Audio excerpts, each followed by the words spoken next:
Welcome back to another episode of the Sabre Roundtable. My name is Jonah, I'm JP. And I'm Christian. and welcome to 2024, gentlemen. Happy New Year. Happy New Year's. Happy New Year's, guys. How do you guys spend your holiday? There was two games in Buffalo going on. Um, the one was more fun than the other, although not wasn't exactly an Yeah, not easy exactly. ride through both. But the Bills obviously picking up a big win against the Patriots next week for the division in Miami. And then obviously there was another Buffalo game that night. Yeah, that's all I did. And then I just went out later at night. Nothing too crazy. Yeah, I was at the game. It was fun, full house as usual, but uh offense didn't look good. Defense looked great. Offense didn't look good at all, hmm but glad they closed it out, and I'm glad we're playing for the division next week. Is Rasul Douglas the best player in Buffalo? He's making a case for it, at least for, When he taking the got place of Trey White after he got hurt. when he picked up that fumble recovery and they initially called it as a fumble, I'm like, this the most insane game of his career. There's Yeah, 3 turnovers in 2 quarters. Great he's been deadline awesome. acquisition. Yeah, Yeah. Yeah. needed it. Anyways, back to the hockey team. The Sabres, Saturday night, the Sabres back at home against the Blue Jackets. They take that one 3-2, win it in overtime. And then last night, New Year's Eve, they go into Ottawa, and despite everybody thinking that they would do it, they did not win back-to-back games, and it got ugly. They lost 5-1 to the last place in the Eastern Conference, Ottawa Senators. We may never win back-to-back games again at this point. It's bad. And it's predictable too. It is very predictable. It's Yeah. Incoming win on Thursday, and then incoming loss on Friday. it's so frustrating, and I feel like all we've done is complain the last few episodes, and I got nothing left to say. That's why I'm glad we're answering questions today, and I don't have to, just go off on tangents, reiterating what I've already said 1,000 times because nothing's changed in the past month. So Yeah, I very excited to answer some of these questions, switch up the flow a bit. Obviously, these two past recording dates are kind of right on top of each other. We're trying to get back to our normal schedule, I guess, of releasing on Sundays or Mondays. So, answering these questions should be pretty fun. But to touch on these last two games just a little bit before we get on to the questions, the Columbus game, I was pleasantly surprised as a person that was there. JP was there as well. Packed house. Saturday night game on a holiday weekend, sure, but considering the direction the team has kind of been going in, it was pretty nice to see a packed house walking into the building, and at least that night they got to go home happy. So the Sabres pull out that 3-2 win. Jack Quinn buries another goal. Casey Middlestat ties it late into the third period, and then Jeff Skinner buries the overtime winner. So all around, pretty good night. The Sabres do get a bit of their retribution against the Blue Jackets. Obviously, we know what happened the last time they walked into KeyBank Center, so a little bit of retribution there, and fans went home happy, although you kind of would expect that game to be one a bit easier than in overtime. But at this point in the season, if you want any sort of a late season push, or any sort of push, you got to take the points you can get. So the Sabres Yeah, walk away with that one. it was nice to see, fully packed house, of all Sabres fans, probably the first time since opening night this year. So that was pretty nice to see. And they played pretty good. I mean, they didn't dominate. There were some times where it felt like we weren't going to score against another below average goaltender because they always seem to play like Hashik against us. But we ended up coming out on top, and it was a good comeback. So it was nice to see. It would have been really bad if we lost, considering like half of the Blue Jackets lineup is out. They're on a back to back, so they're lucky they came in with that one. I wasn't too surprised that the arena was full. A lot of people come back for the holidays, and sometimes they just want to do something, go to a game. There's a ton of Sabres fans out of town, and this might be the only time of year they get a chance to come to see a game. So, but yeah, it is always good to see the building full, and also like it's good to see it full in general. I know we hate seeing opposing fans in our building, but it's more fun when the building is full than seeing a bunch of blue seats. So.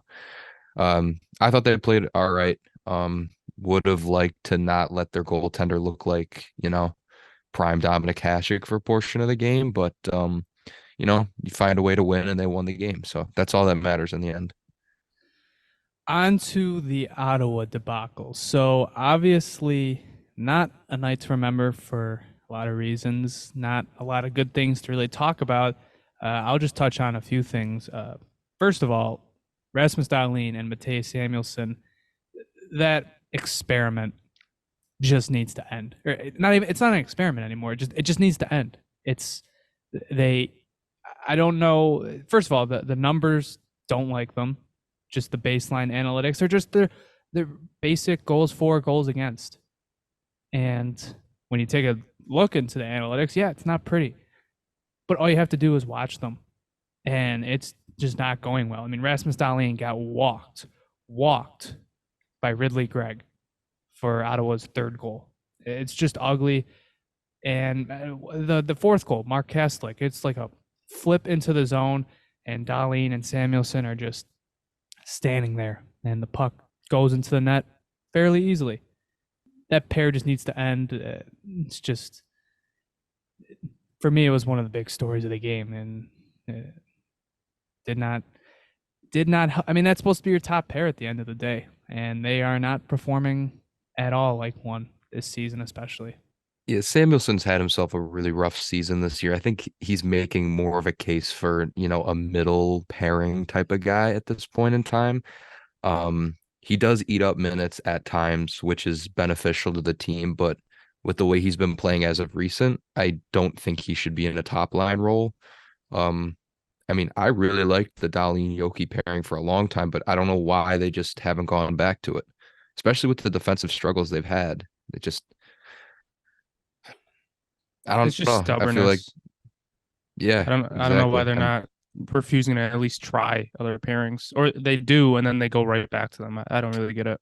Is there a thing like with people in this organization and roles of power that just have like they can't put their egos aside? Because I feel like for years we've just been talking about like, oh, this is how it should be. This is the pairings. We just never get to see it ever. It's I always feel like something different. the one thing that keeps playing in my mind whenever we talk about this is how Samuelson has said how much he likes playing with Dahlin. And I'm sure Dahlin has said the same in the past. And I just feel like Donnie takes that as, they're really comfortable with playing each other and they're our top pairing. They're supposed to have good chemistry. So why would we switch that up? And they were good last year. They were legitimately really good first pair. But I don't know. I just think they need to switch it up. I mean, there's almost nothing to lose now. And Samuelson, some games he'll show up and he'll have a great game and show why, we gave him the contract. Like that one game a few ago where he blocked like 7 or 8 shots and he was really a lockdown defenseman that night. But then every other night, I mean, he's a liability with the puck sometimes. He's not the fastest, and Darling can't always make up for that, especially when he's not playing the best himself. And in defense of some of these guys, like some of the guys that got signed to these contracts, it's not just Samuelson that's been having issues. Like obviously Cousins has Mm-hmm. underperformed. There's been mass underperformance from this team as a whole, and I think that falls more on the shoulders of the coach. So if there are people out there who want to jump to saying, "Oh, these guys shouldn't have been signed to this contract. They should be packaged, moved, whatever. They're not a part of the core."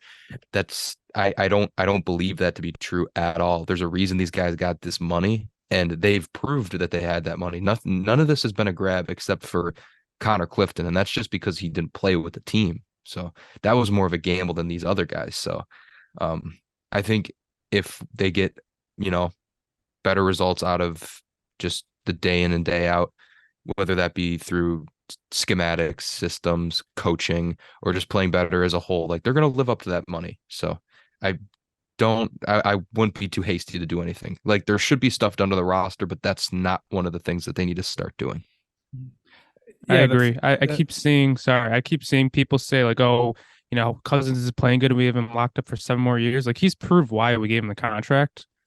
He's just not performing right now. That happens. mhm.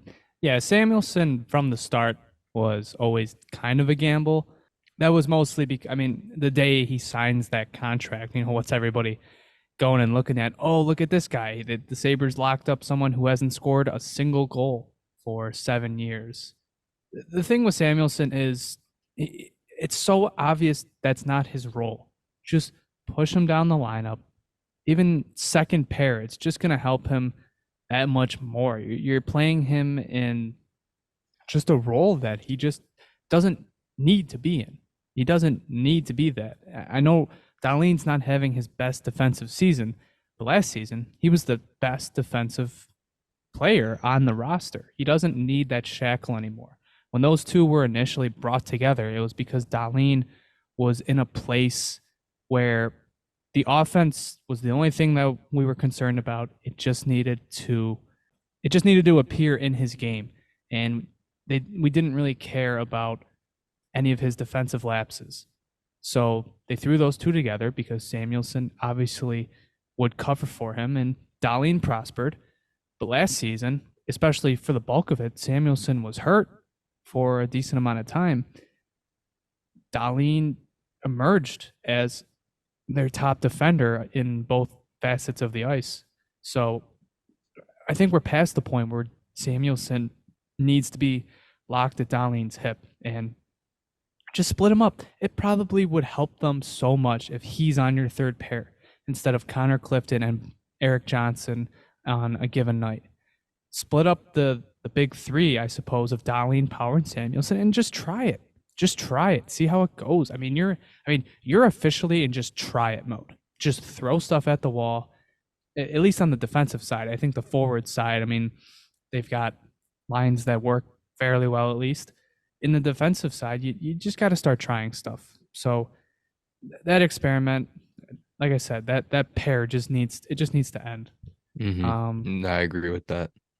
So before we get to the questions, there is one more storyline we need to talk about real quick. Seth Appert coached these past two games against Columbus and the Ottawa Senators, stepping in for a sick Don Granato. Apparently, he was fighting a bug earlier in the week, and then as the weekend approached, it got worse. So, a bit of an interesting decision on Kevin Adams' part to have him come up as the head coach and have Matt Ellis and Marty Wilford focus on the special teams, but yeah, they need to refocus is what they need.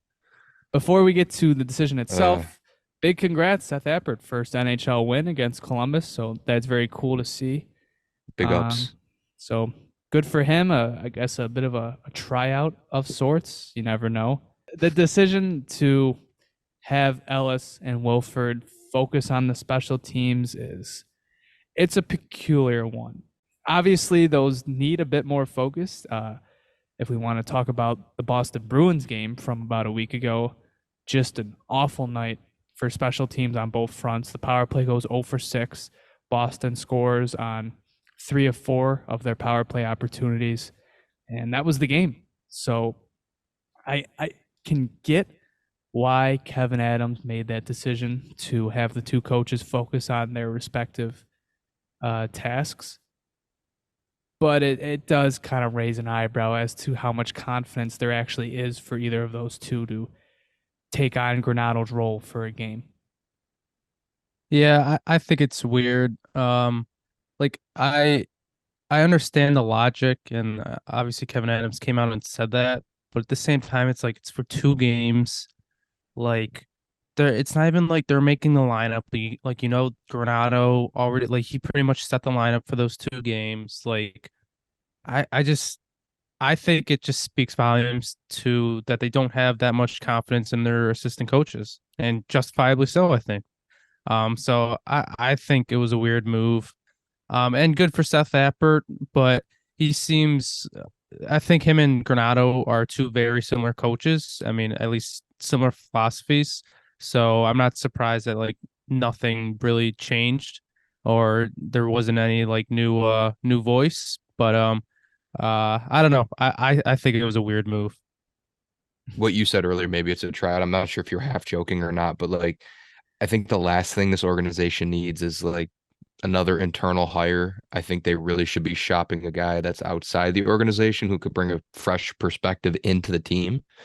But that doesn't take away that he won his first game, and that's something to be proud of. It's not easy to win games in the NHL, as we know. So good for him. And I hope the special teams improves, but I might just be talking to a brick wall about that.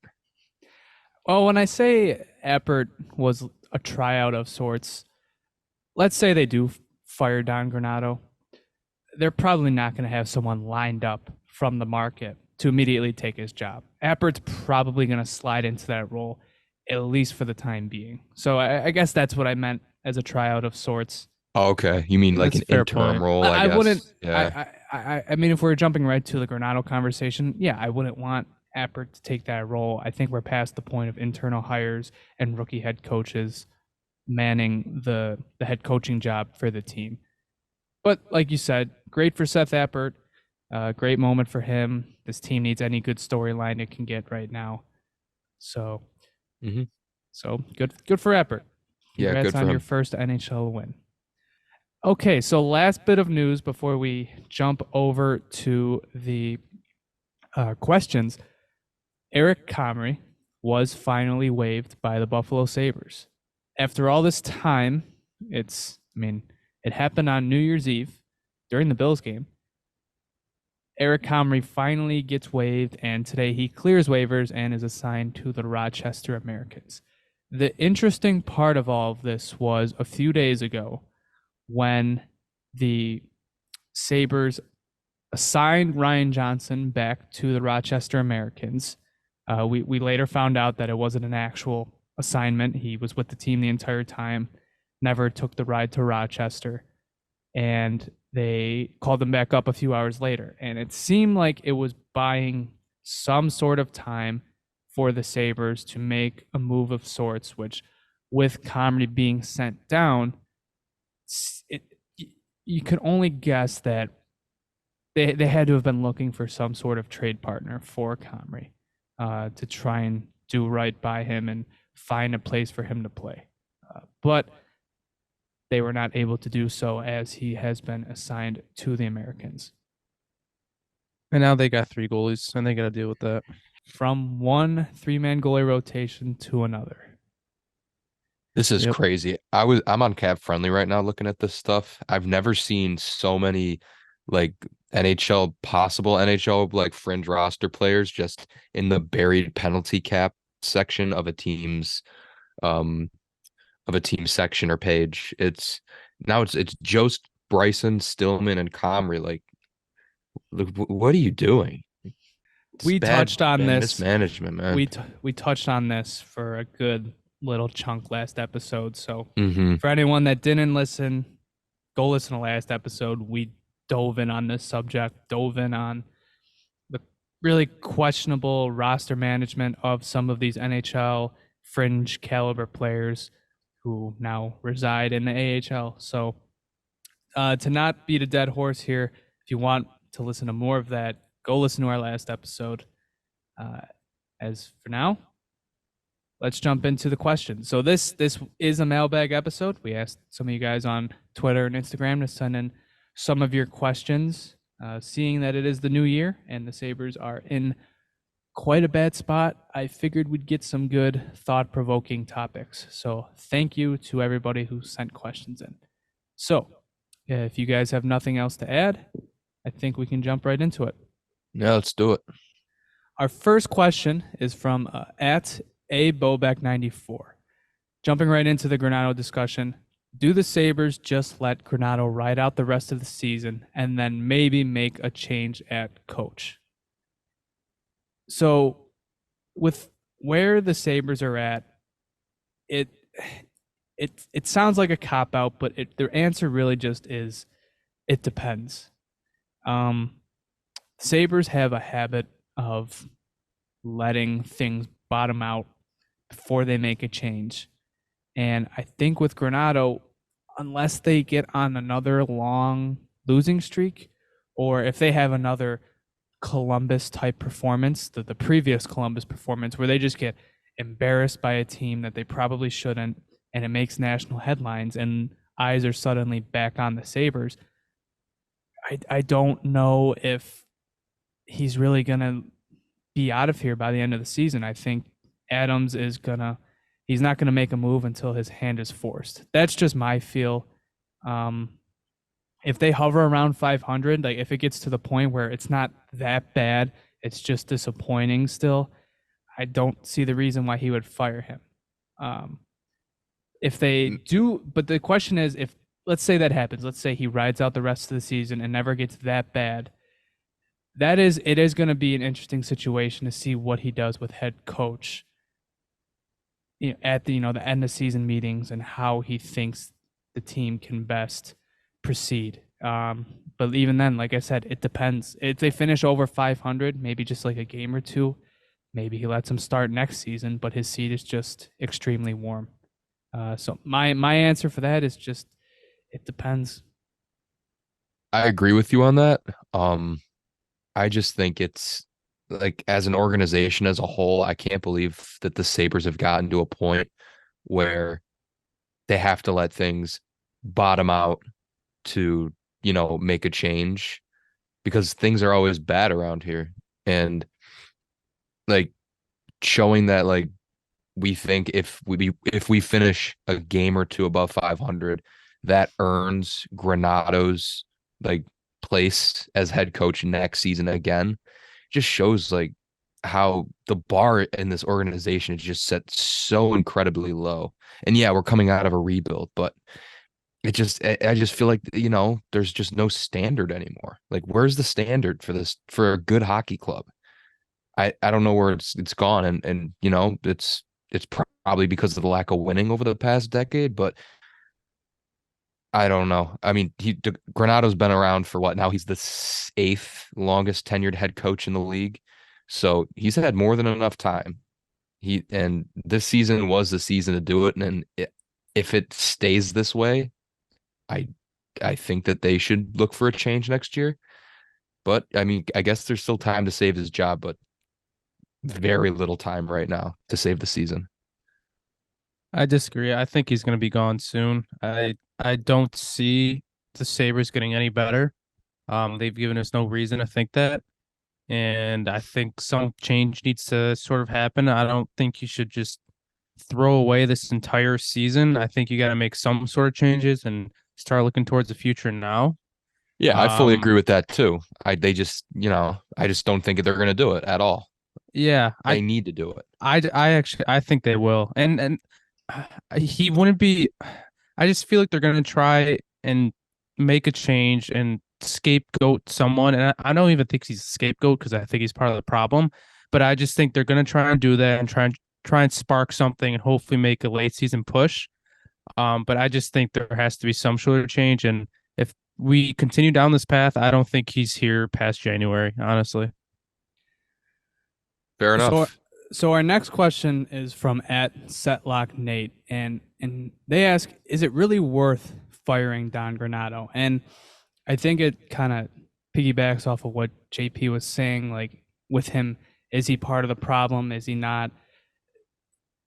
Because Don Granado has done a ton of good for this team, as we know. Where would the Sabres be without Tage Thompson being what he is? Even this season with questions whether or not how injured is he? Is this the Tage Thompson for the future?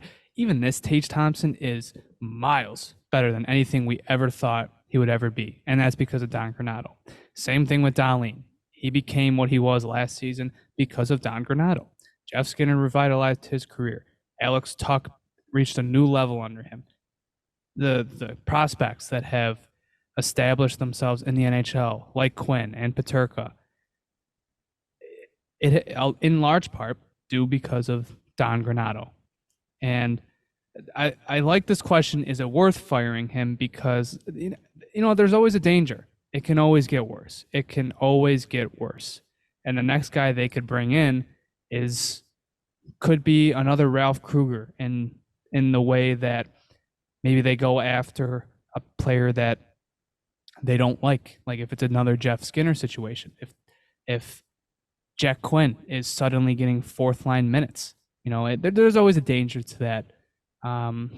Is it really worth firing Don Granato? I don't think that's a question that can be answered until you find his replacement and you figure out what that coach sees in this team. But at this point, I've said it before and I'll say it again. What other choice do you have if you want to save the season? If you want to give up on the season, then I guess sure. Let Granato ride it out. See what he can do, I guess. But if you still have hope for this season, you really don't have a choice other than to make a coaching change unless there's a trade that can be made that'll shake up the team, but that rarely happens in mid-season. And again, this all comes back to the organizational standard. Like so many times, like do you really need to let it get this bad before you make a decision? And then by the time they're so hesitant, by the time they make that decision, it's already too late and we have to go into next year. And as of right now, if they do fire Don Granato, they're not going to have a guy lined up. So most likely we'll just have Seth Appert as an interim head coach. But if they try and save a penny to hire an AHL coach with no track record as of right now in the NHL, just spinning your tires. I think it is. I honestly think the main problem this year has been coaching. And I think sitting on your hands and doing nothing is worse than making a change. And maybe the coaching situation does actually become worse. I'd rather see them at least try to do something than to just do nothing at all. Yeah. And you got to listen, you got to burn, like, this is part of the game. This is the business. Like you're not going to make everyone happy all the time. I know that Kevin Adams is a nice guy and Don Granato, I'm sure, is a great guy too, but just like, I feel like this organization just gets attached to these people that like, they're great people, but they just don't bring any value anymore. You got to start focusing on what'll make this business successful. So our next question is from @Sosminski Kyle. And this kind of goes into what JP was just talking about placing blame. Who's the problem here? Is it management or is it the players not performing to the level that they need to be? And JP, I'll let you continue with this one since you were kind of alluding to this point. Yeah, I mean, I really do think it's mostly been coaching. Of course, Kevin Adams could have had a better offseason, but at the same time, I do believe this is a very good roster and it's a playoff caliber roster. And yeah, our players are underperforming, but why are they underperforming? Like, I think they tried to change up the system. They tried to change their mentality and it didn't work. And they're playing confused. They don't know what they should be doing. And it hasn't been going right, especially the power play and, our special teams. That's like solely due to coaching. Yes, the players can do better, but they've refused to change their system. They've refused to change what they're doing in the power play. So I think it's all about coaching, and I don't want to place all the blame on Granato. I'm saying the entire coaching staff is at fault, and I think there needs to be a lot of changes. Yeah, I think it's a little bit of a both. It is both. Sitting on your hands this summer and thinking that the same core was going to yield you a better result, not thinking you needed to improve your overall forward group and, just bringing in a couple throw-in pieces on defense. And then even running back with the same three goalies, like again, even then, three goalies, really? You couldn't make a decision on that or go and get someone? But yeah, at the end of the day, this team missed the playoffs by 1 point last year, so they're supposed to be a good team. They're going to be competitive, but they've underperformed as well, and that could be a side effect of the new system that they were playing in. So there's so many moving parts here, but it just nothing's been going, and it's frustrating night in and night out to watch. So if I was to place blame, I'd place it everywhere. Everyone has their share of blame to be dealt here. I think if we were like a fringe playoff team right now, like we were on the cusp, but we needed that little extra step to get in there, I would blame management more. but considering how bad it's been, I gotta blame it on coaching more. So I hear your points. I think Hmm. it's been 95% on coaching. I think it's been mostly coaching, maybe not 95, but I would put a bigger bundle of blame into the Hmm. coaching than the players and management. When you're having a start to the season, I guess you can't even label it as a start anymore. When you're having a season like this, you can't place blame on a singular person or a singular part of the team. And like Christian said, it goes around to everybody, but the scales definitely do tip in a certain direction, in certain directions, in my opinion. I think Kevin Adams decided to sit on his hands intentionally. He was going to bank on development for another season because it had proven him right the previous 2 seasons. But his additions, Connor Clifton and Eric Johnson, obviously haven't worked out amazingly. I think Eric Johnson has been better, but Clifton has not been the signing that you thought it would be.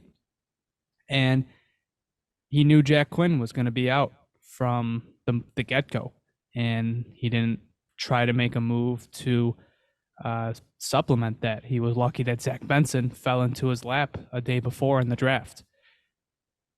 But like JP said, a lot of it is coaching. The player performance hasn't been good enough. It hasn't. Me personally, I've been on Darlene a lot recently because he's your franchise defenseman. He's making $11 million starting next year. He has not been that. He honestly he might not have even been. He's not your $6 million defenseman some nights. Like last night against Ottawa, that was like that was like a league minimum performance. He was not good. And a player like Dylan Cousins, like a step back for the most part, has taken place. I think he's been better as of late with Jack Quinn returning, but he hasn't been what you thought he was going to be this season after the season he had last. But the question has to be raised. Why are these player performances down? People were saying about last season that all these career years occurred, that it wasn't going to repeat. And yeah, it hasn't, but career years shouldn't be Tage Thompson going from 94 points to being on pace for what, 55 now? Like that's just not a normal career regression. There's more to that. And obviously, he's injured. I think we can all see that. But the same thing goes for someone like Dylan Cousins or like Rasmus Dahlin. Like these guys are not hurt, and it feels like their production is down. I know Dahlin's leading defenseman in goals, but in what I mean is all these players that had great season last year, they're having worse seasons. Other than what, Casey Middlestat, JJ Paterka, and probably Jack Quinn.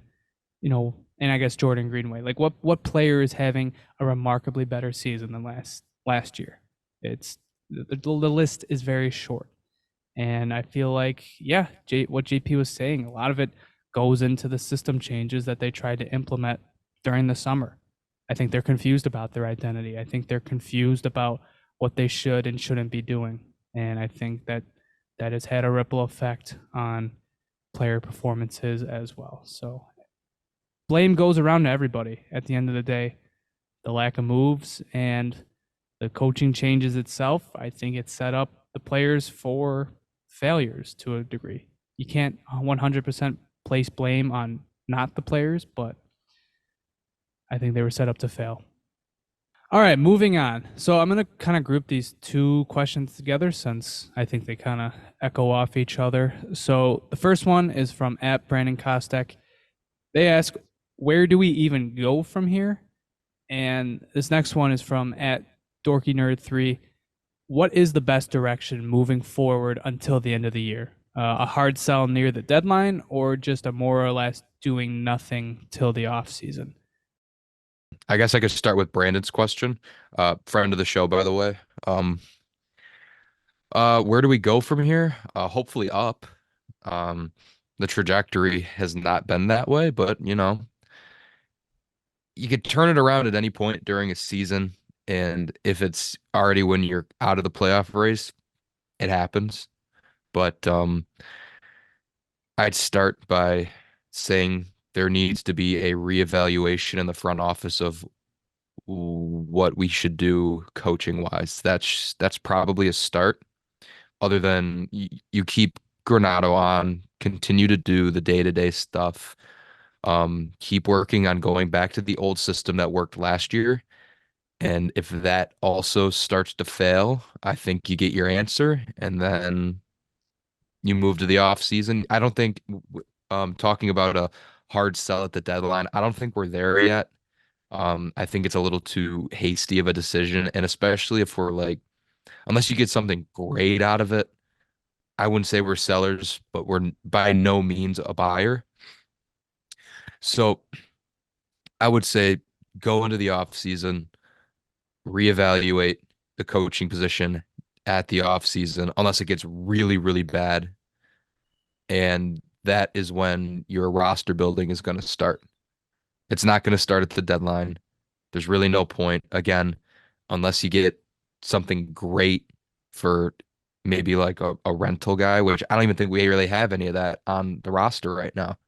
It's like, what's the point? So probably do nothing at the deadline and hopefully get better in the off season. There needs to be at least a a facelift to the roster, not a roster overhaul. The core four, they're fine, but it needs a major facelift. I think you could probably, just speaking of the trade deadline, you could probably sell a few players, but it'd be nothing crazy. Like I could see Eric Johnson getting shipped out. That might be it. I mean, maybe Gergensons, but I you're think probably right. Nothing will probably happen at the deadline. I think Nothing funny major, at enough, least. the only guys you can really sell are the guys making a ton of money in the AHL. Like those are probably the only Oh yeah. guys that would probably. I wouldn't be And surprised if they find destinations for any of them. You look at the team like the Toronto Maple Leafs; they need goaltending. Teams always need goaltending. They could take a chance on Comrie. Tyson Jost Tyson Jost should be in the NHL.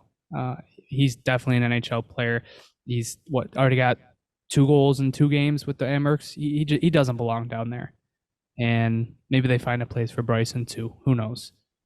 and Olafson finally. Yeah, and Olafson, I feel like they finally find a place for him. Maybe, maybe not.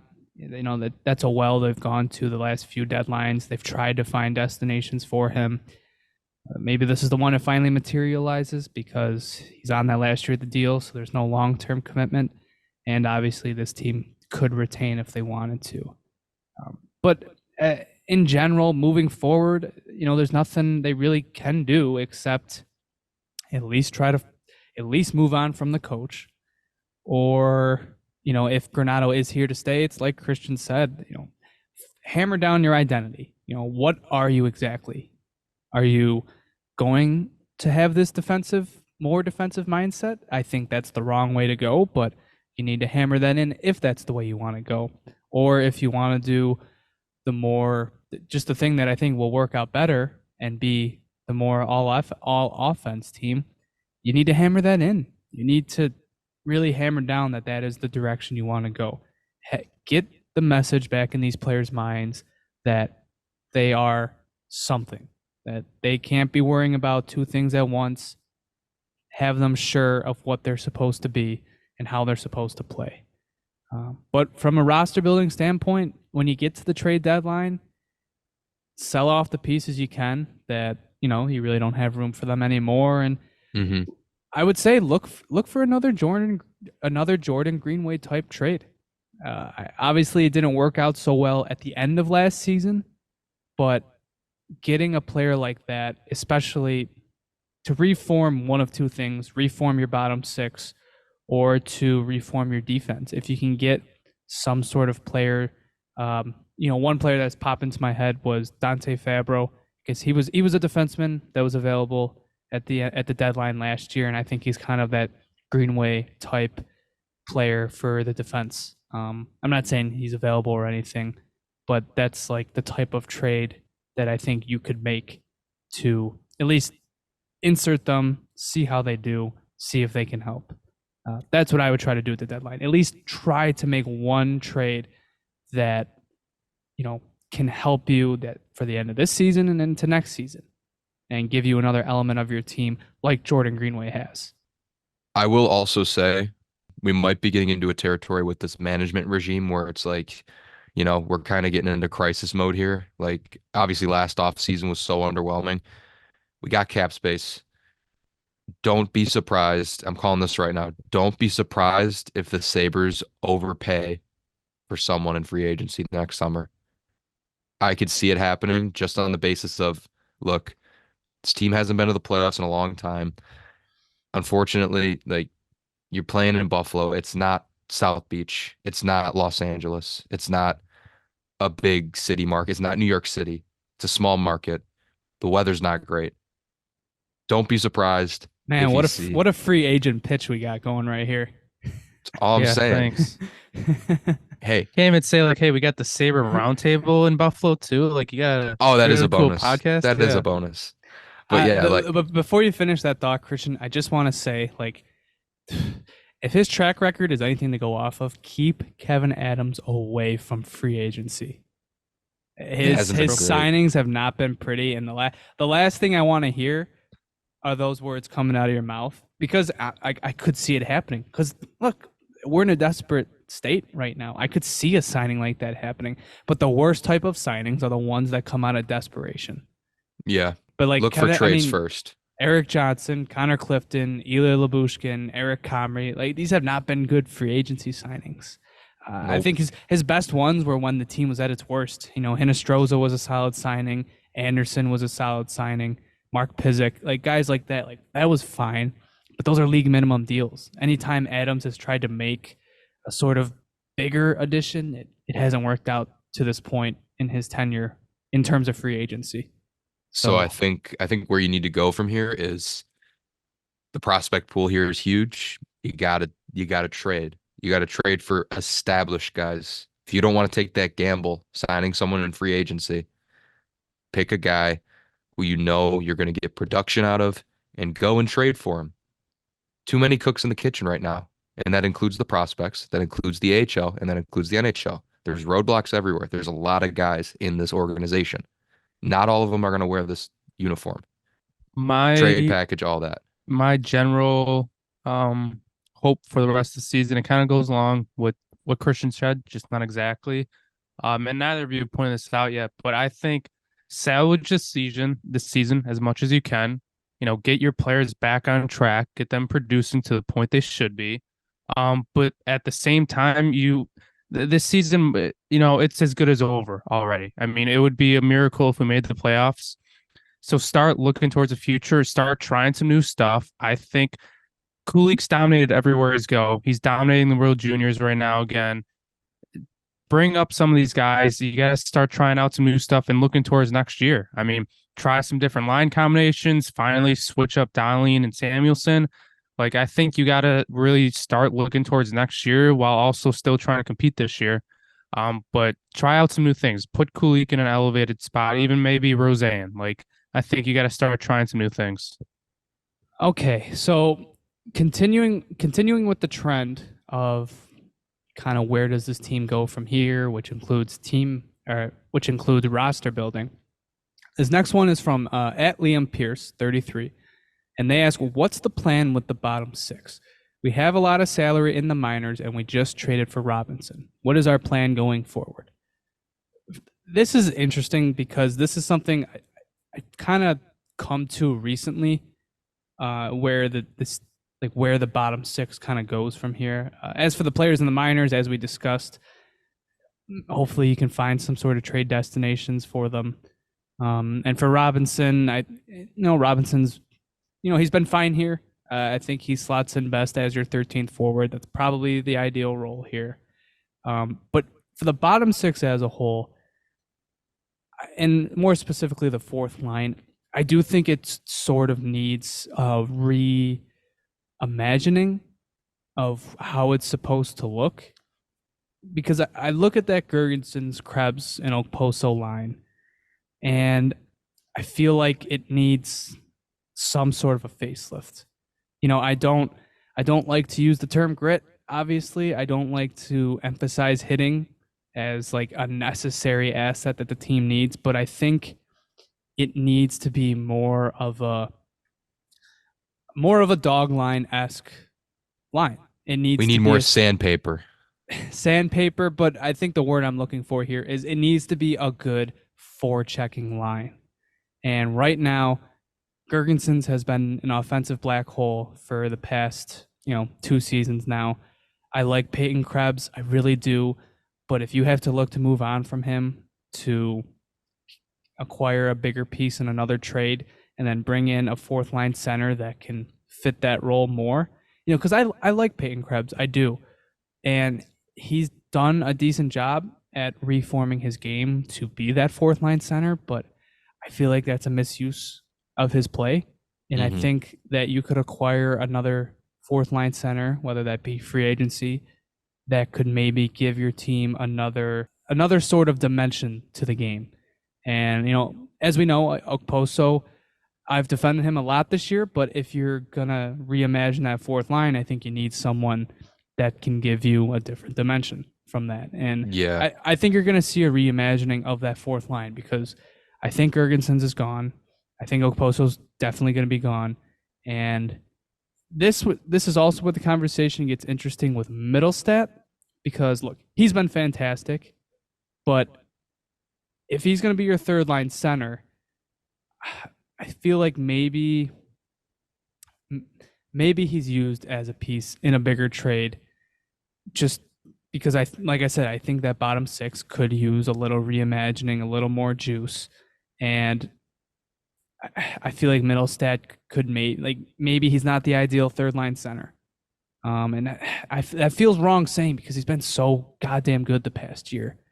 Um, I just feel like if you want to reimagine the bottom six, I feel like Middlestat sticks out as sort of a more finesse type player that would slot better in the top six, but obviously the top six is full with those types of players. That's all I'm saying. I would still lean towards re-signing Middlestat. But for the bottom six as a whole, I feel like it could use a facelift as we approach the offseason. I think the bottom line definitely needs a facelift, but I do think, I think Greenway, obviously I think he still has another year with us and he's really good in the bottom six. Um, but I do feel like at least like Benson and Greenway together, like that's already forming to be a really good third line. Like when you think of a third line, you kind of think of you need some sort of secondary scoring, but they also need to be responsible defensively. They need to be good forecheckers. And Benson and Greener are both really good at that. And yeah, Mitz is more of a finesse player. Um, but I do like that third line. Um, but I think they definitely do need to reimagine the fourth line. I think get some more speed, get some more, four checkers. I mean, that's what Gergensen has been in the past. He just hasn't been as good. And I forgot to mention this when I was saying, what to look forward, what we should be looking to do the rest of the season.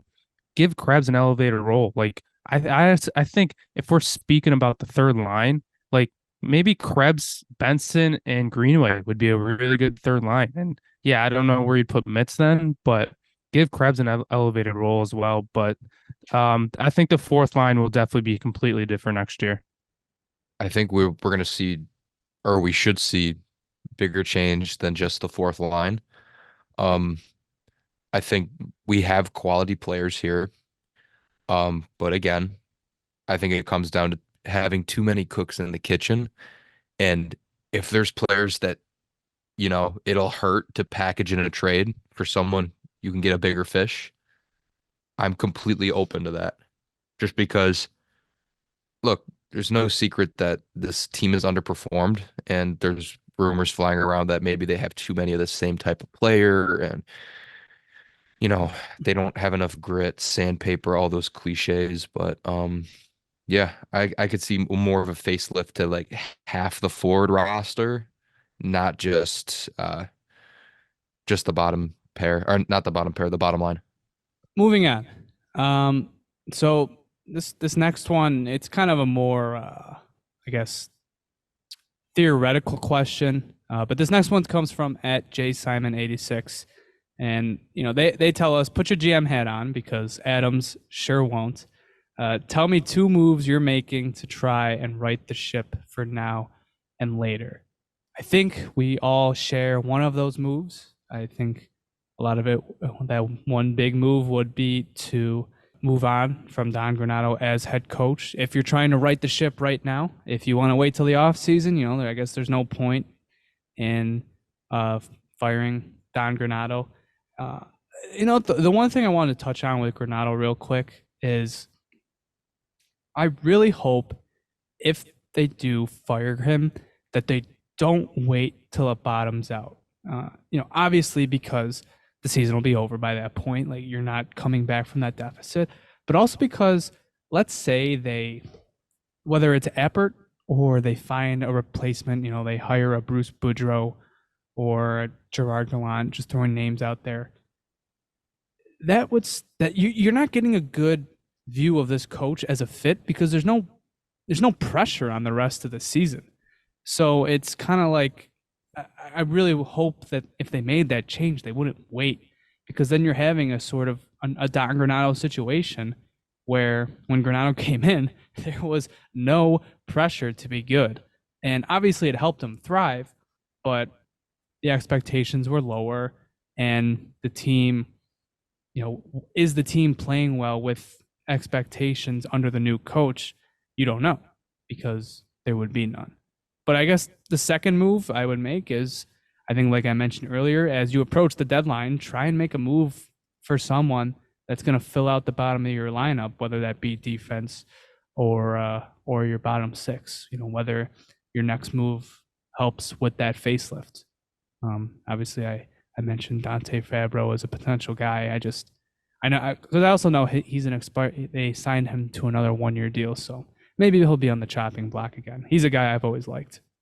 Yeah, I just about agree Yeah. with that. Yeah, other than moving on from Granato, the future, I think, long-term vision of this managerial group, stay the course, but make your necessary off-season adjustments through trades and lightly in free agency. This next one is from @FlameShockX, and they ask, "What if we sell and let the kids play the rest of the season since it's pretty much over at this point?" Sell what? I'll just Or just sell all the dead weight. all the dead weight, Oh. probably. It's pretty much Open up. I think it Open was up pretty spots much for the bottom of the lineup. Yeah, it's pretty much what I was saying. That I think they should do. Elevate some of these guys, put Krebs in a bigger role, try and get Kulik some good playing time. So I wouldn't be opposed to that at all. Try and salvage a season and get something out of it. I don't mind the idea, but man, I don't, because it kind of goes into what I was just saying about not playing with pressure. I feel like if you call up the kids, you're basically waving the white flag, and you're not really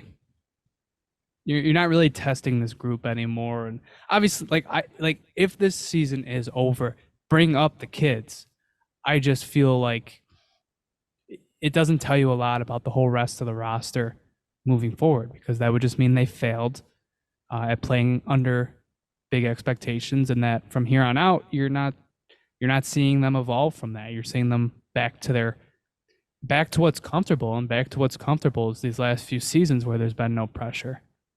So yeah, I want to see Kulik in the NHL because I feel like there's nothing left for him to prove. But I would just hate what it would spell for the rest of the team, because by that point the season probably is over. I don't think he would be called up if the season was still alive, because when the season was still alive, he was given 5 minutes of playing time and a 7-2 blowout to the New Jersey Devils, and then sent down the next day. Yeah, the confidence would just get shot again. Like you're beating a dead horse at that point. Next question is from @BlueLine344. They ask, why can't we make a more positive hire like Mike Pekka as head coach, be bold, and ditch Don Granato? I've stated my thoughts on the Mike Pekka discourse before. I just see it as another experiment, another first-time head coach that people would only be interested in because he's an alum and he was a great player for this team. It's not my favorite move, and I wouldn't be a huge fan of it. But I guess I see why people do gravitate towards it. I get the gravitation, but do we not do we not learn from our past mistakes of hiring alumni, like the smoke and mirrors that kind of goes into it? Like, yeah, in theory, it's always a great thought, but it's never guaranteed. And at that point, if I feel like them being an alum, it also carries the weight of more expectations from fans. And I feel like they're just not given a fair shake right off rip. And then, if they don't perform well, like you're burning a bridge in the organization. My opinion is he's already left the organization and he already wanted to move up to the NHL coaching staff, and we didn't. So I don't think he would come back. Um, I think the hire that you got to be more worried about is Jay McKee and how he's been a very good head coach when juniors. But he's another guy. He's in the organization. Everybody would love the move because he's an alumni. But he's never coaching in the NHL, and it'd be another inexperienced hire. All right, moving on to a more fun question. At Keegan Finch asks, who are your favorite prospects at the World Juniors currently? JP, I'll toss it back to you. Yeah, mine's gonna be Oslin. I think he's been awesome. He's really been showing out. I've been seeing a lot of people talk about him too. So it's nice to see, especially since he didn't make his way over to North America this year, but he likely will next year.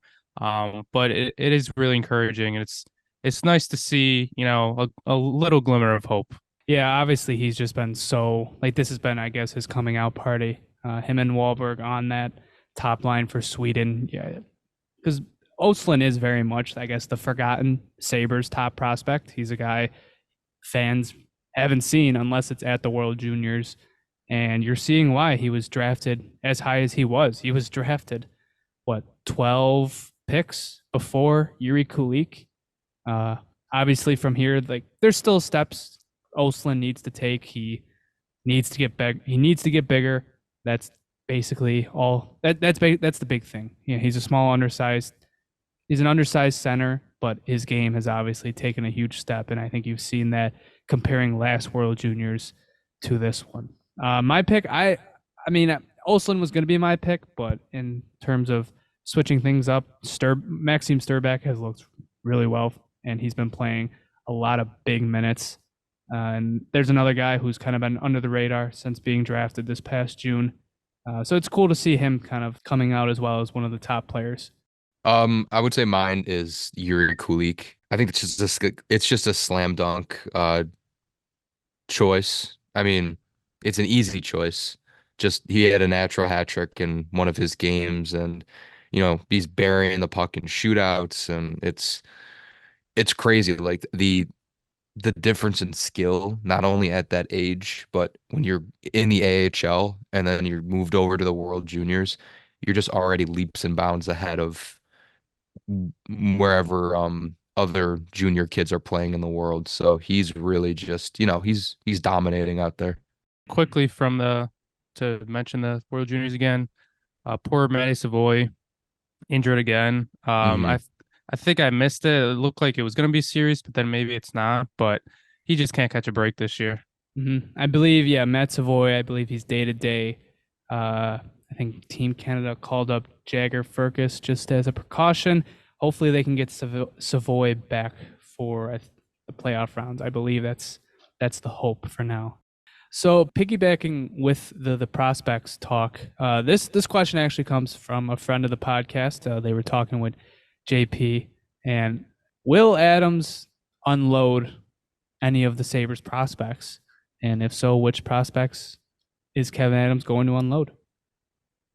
Yeah, I could go first since this is fresh on the mind, and we were literally talking about this morning.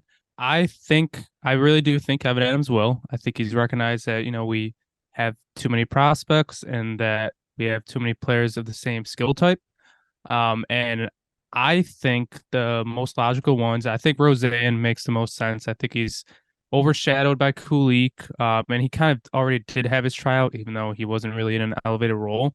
So I think Roseanne makes sense.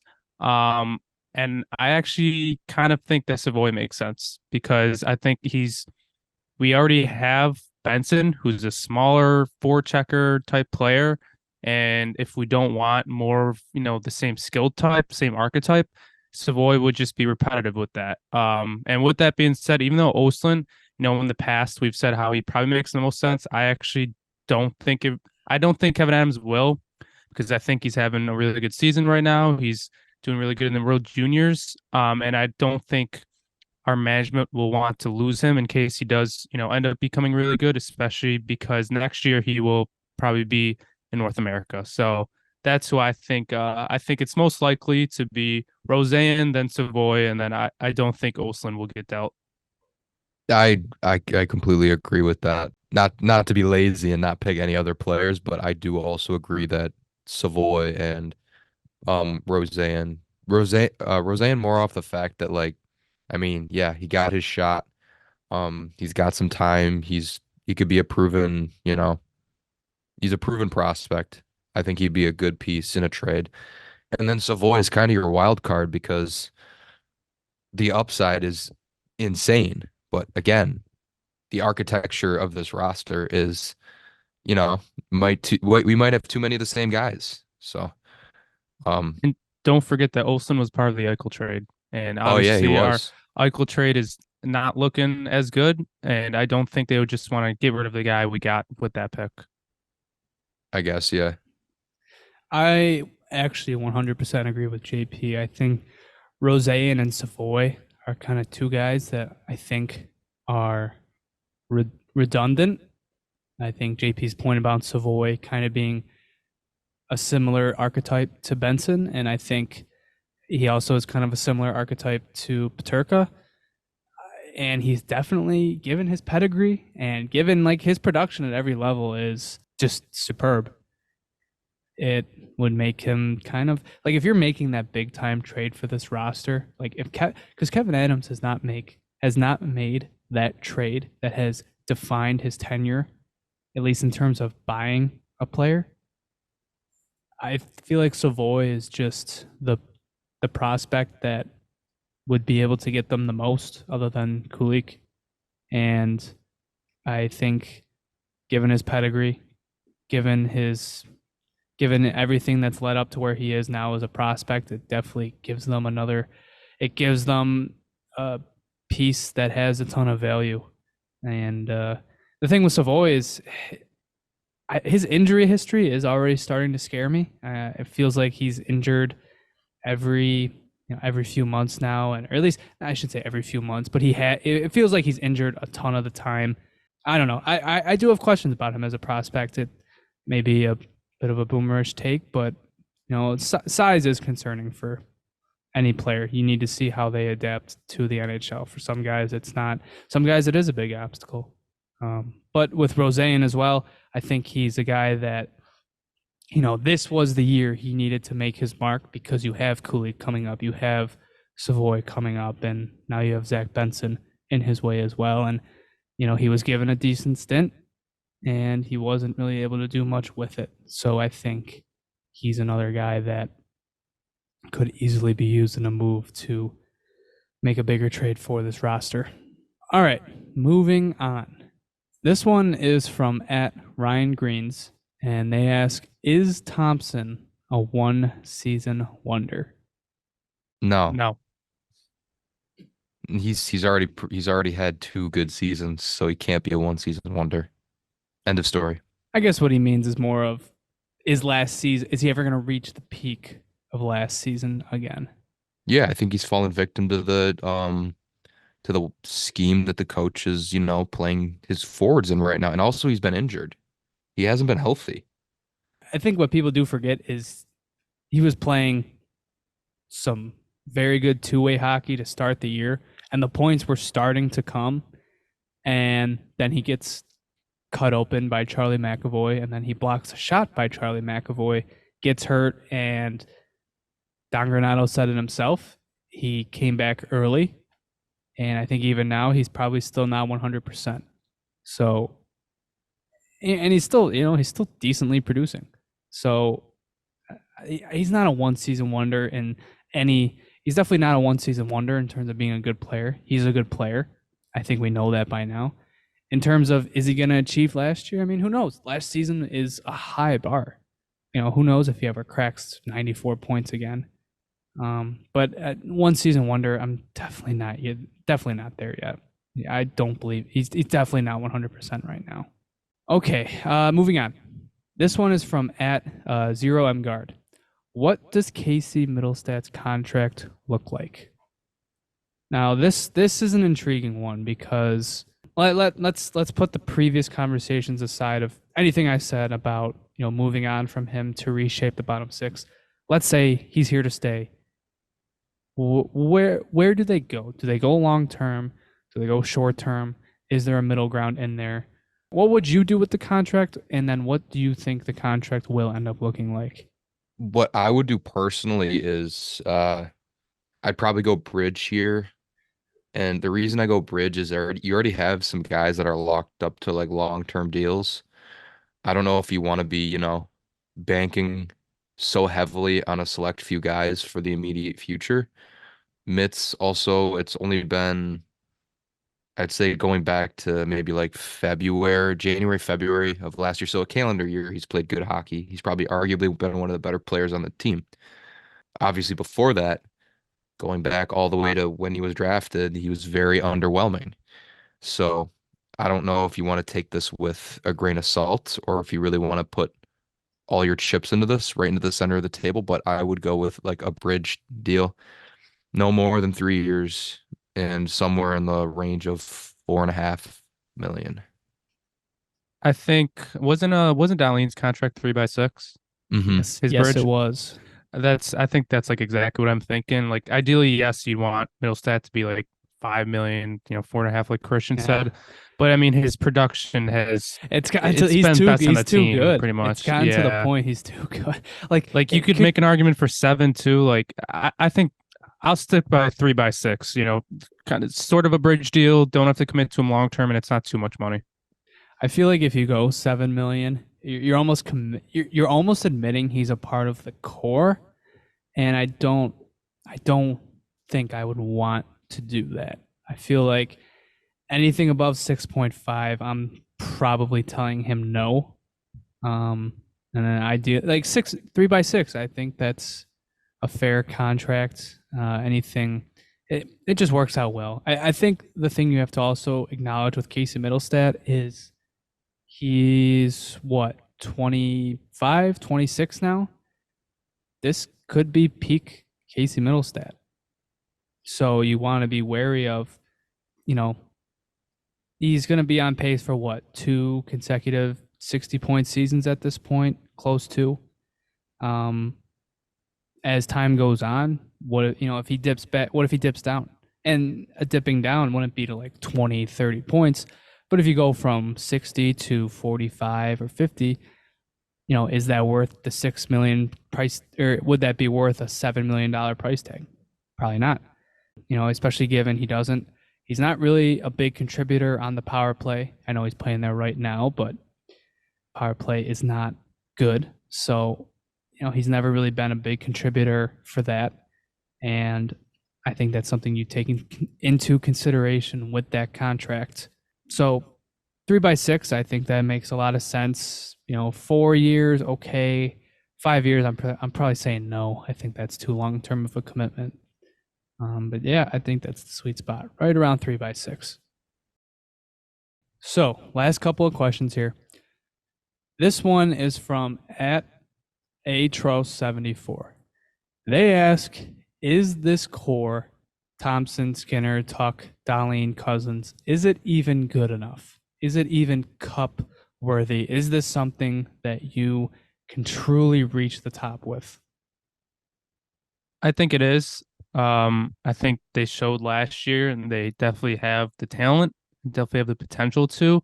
But that's not saying that we don't need more additions. And if we want to get to that cup, we gotta add to the score. We need to add another top player. So I think it is good enough. They definitely have the talent. Of course, they've proved nothing in the playoffs, but at least for now, I think this is the right core to go forward.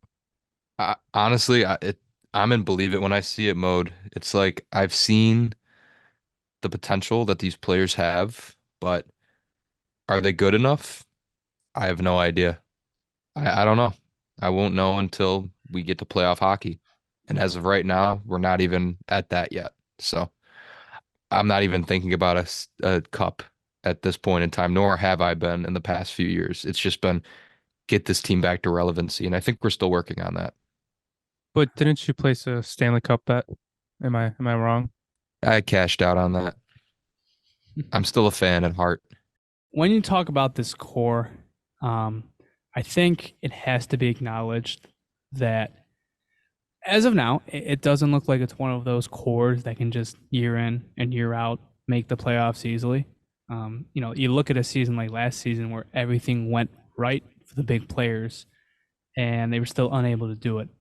I don't think this is a core like the Maple Leafs where they're just going to make the playoffs year in and year out because they have Hall of Fame talent. Okay, Matthews is probably going to go. He's going to be a Hall of Famer. Mitch Marner probably is as well. William Nylander is at the point of his play where he's on that level now. And obviously they've had peak Tavares in the past. That like I look at that core and like that's a core that just like you have the right pieces, I think, to at least make the playoffs year in and year out. And with the Sabres, I right now you know, if you're talking about players at their peak, obviously this team is going to do something because you'll have franchise center in Tage Thompson, a beast second line with Dylan Cousins, and then you'll have a Norris level franchise defenseman in Rasmus Dahlin. But right now, this year, you're seeing that maybe there's a bit more volatility to their performances than you would like to see, and they always need the right coach, and they need a complete team around them. And obviously, a big part of this core being as good as they can be, it rests in Devin Levi. They need a franchise level goaltender to get them to that point where they're making the playoffs with ease. And right now he's 22 years old. You don't expect that now, but 2-3 years he's got to start hitting that point. And that is going to play into whether or not they are good enough. But they have the talent. I think their core four, Tage Thompson, Dylan Cousins, Rasmus Dahlin, and Owen Power at their peaks, which you take in Tage's peak from last year, and if last year is Dylan Cousins' peak and Rasmus Dahlin's peak, like you have a good core. And with Owen Power, I don't think we've seen his peak. So I think it is. It just maybe extra work has to be done to get them to where they want to be. All right. This one is from at the Red Beard Barber.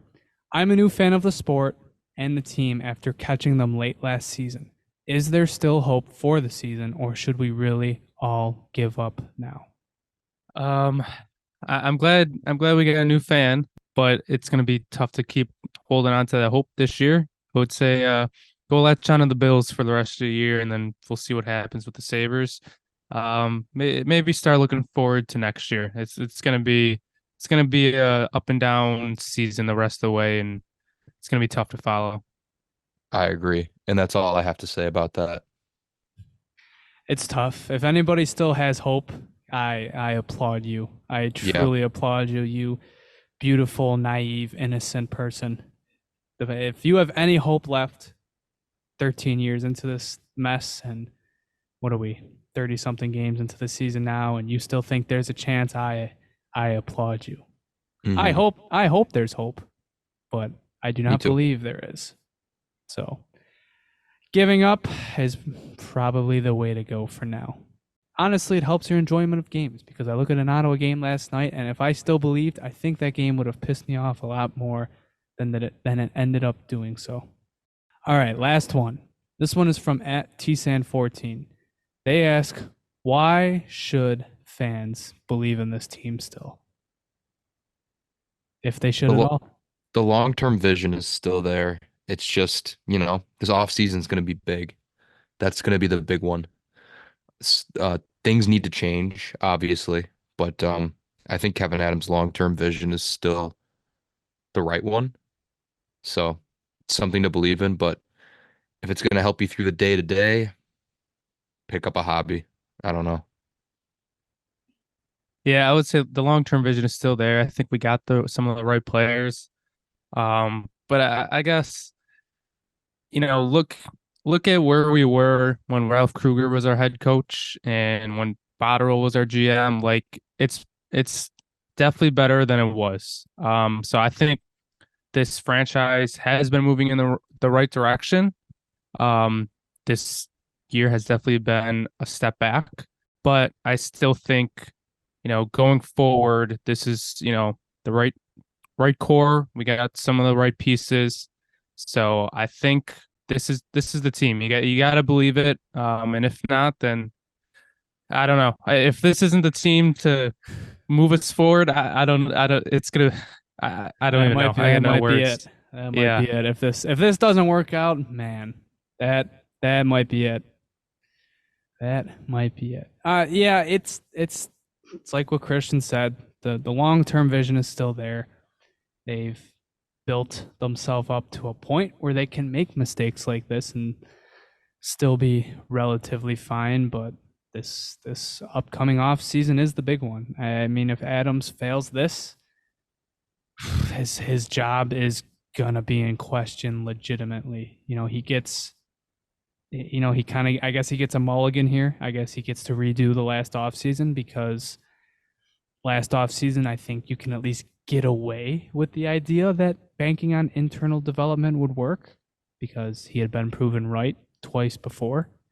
But now you're at a point where it hasn't worked and you have to do something now. You have to actively go out and make your team significantly better. And the goal for next year is they're not fighting for a wild card spot going into next year. You need to be in the playoffs like comfortably. You have to run the table. You're at a point where you can't be an underdog. You can't be chasing the entire season. You have to make the moves that make you the team that everybody has to catch up to. You have to be the progressive team that's going to set the market. You have to be the off-season champions. And that is oftentimes a title that kind of has a bad connotation to it because sometimes it doesn't work out so well. Hello, Ottawa. But you have to shoot for the stars this offseason. And one other thing, why should fans still believe? Sports are dumb and people get lucky. The Miami Marlins, they won a World Series that they weren't trying to win. Dumb stuff happens in sports. Bad teams, bad management, bad ownership, bad whatever. They get lucky, things go right. And I look at a team like Vegas, how we were, they missed the playoffs and everything seems to go wrong. Everybody is attacking them for how they handled things like the Marc-Andre Fleury saga, how Robin Leonard, left the team the way he did, or just how they've treated some of their stars. And boom, a year later they win the Stanley Cup because they still did things. They shot for the stars, and now they're the reigning Cup champs. Sports are dumb. That's why you should still believe. But I think that is going to do it for all our questions. Thank you for everybody that sent yours in. I apologize if we didn't get to them. I tried to pick the questions that kind of I guess seem most interesting and thought provoking, and oftentimes people's questions kind of crossed over with one another. So hopefully we covered all the big topics that you wanted to hear us talk about. And like I said, we thank you for sending them in. Definitely helped make this episode a bit more enjoyable than it probably would have been if we just talked about the team's last 3 games. Thank you very much. And if Christian or JP don't have anything left to say, I think we're going to sign off here. If you want to follow us on Twitter, follow us at the Sabre Report. Also on Instagram at the Sabre Report. Subscribe to us on YouTube. Follow us on TikTok. And if you want updates for the pod, follow us at Sabre Report Pod. We'll be back with you guys next week. I'm gonna be done saying the phrase, hopefully with some good Sabres games behind us. Maybe a miracle will happen. Maybe they will have won consecutive games, but who knows? So until next time, thank you guys for listening, and we'll see you next time. Go Sabres. Go Go Sabres. Sabres.